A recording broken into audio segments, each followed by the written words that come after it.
بسم اللہ الرحمن الرحیم۔ شروع اللہ کا نام لے کر جو بڑا مہربان نہایت رحم والا ہے۔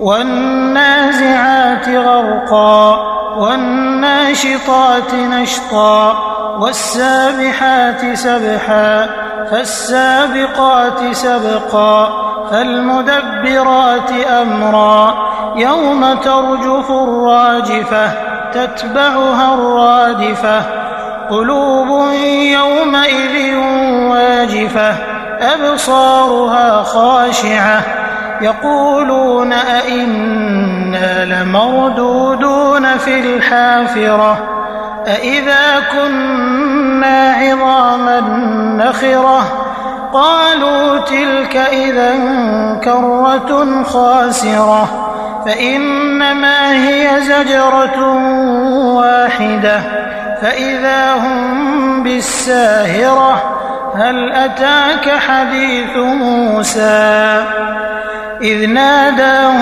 ربه بالواد المقدس طوى اذهب إلى فرعون إنه طغى فقل هل لك إلى أن تزكى وأهديك إلى ربك فتخشى فأراه الآية الكبرى فكذب وعصى ثم أدبر يسعى فحشر فنادى فقال أنا ربكم الأعلى فأخذه الله نكال الآخرة والأولى إن في ذلك لعبرة لمن يخشى۔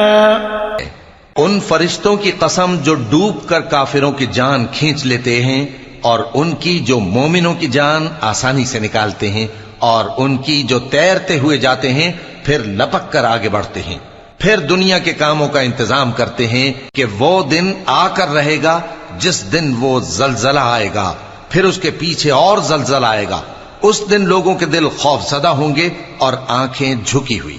کافر کہتے ہیں کیا ہم الٹے پاؤں پھر لوٹیں گے؟ بھلا جب ہم کھوکھلی ہڈیاں ہو جائیں گے تو پھر زندہ کیے جائیں گے؟ کہتے ہیں کہ یہ لوٹنا تو سراسر نقصان کا لوٹنا ہوگا۔ تو بس وہ ایک ڈانٹ ہوگی، اس وقت وہ سب میدان حشر میں آ جمع ہوں گے۔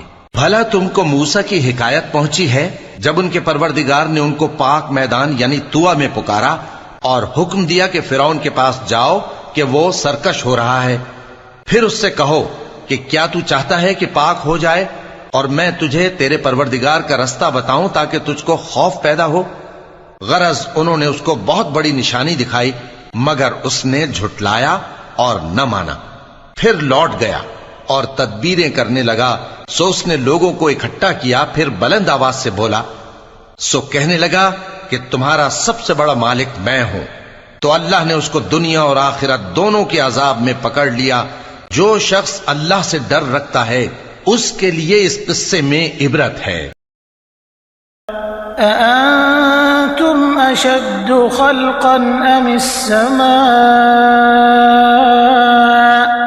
بناها رفع سمكها فسواها وأغطش ليلها وأخرج ضحاها والأرض بعد ذلك دحاها أخرج منها ماءها ومرعاها والجبال أرساها متاعا لكم ولأنعامكم فإذا جاءت الطامة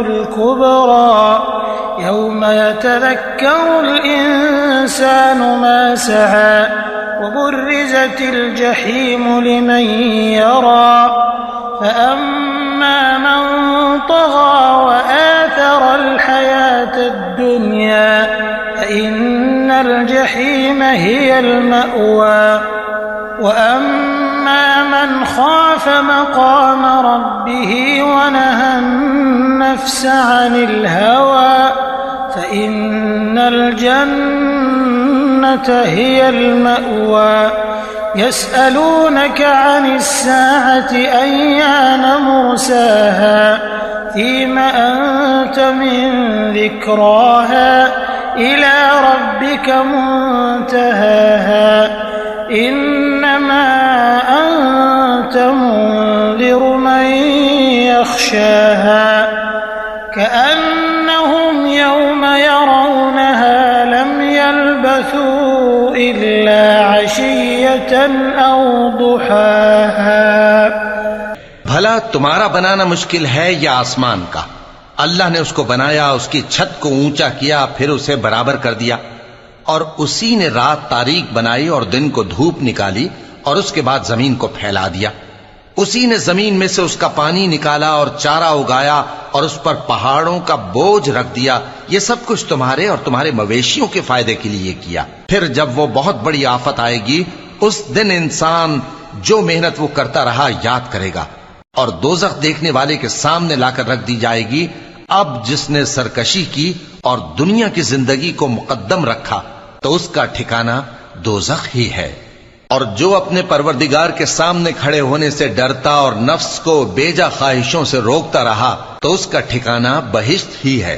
اے پیغمبر صلی اللہ علیہ وآلہ وسلم، لوگ تم سے قیامت کے بارے میں پوچھتے ہیں کہ اس کی آمد کب ہے، سو تم اس کے ذکر کی طرف سے کس فکر میں ہو؟ اس کا منتہا یعنی واقع ہونے کا وقت تمہارے پروردگار ہی کو معلوم ہے. جو شخص اس سے ڈر رکھتا ہے تم تو اسی کو ڈر سنانے والے ہو. جب وہ اس کو دیکھیں گے تو ایسا خیال کریں گے کہ گویا دنیا میں صرف ایک شام یا ایک صبح رہے تھے.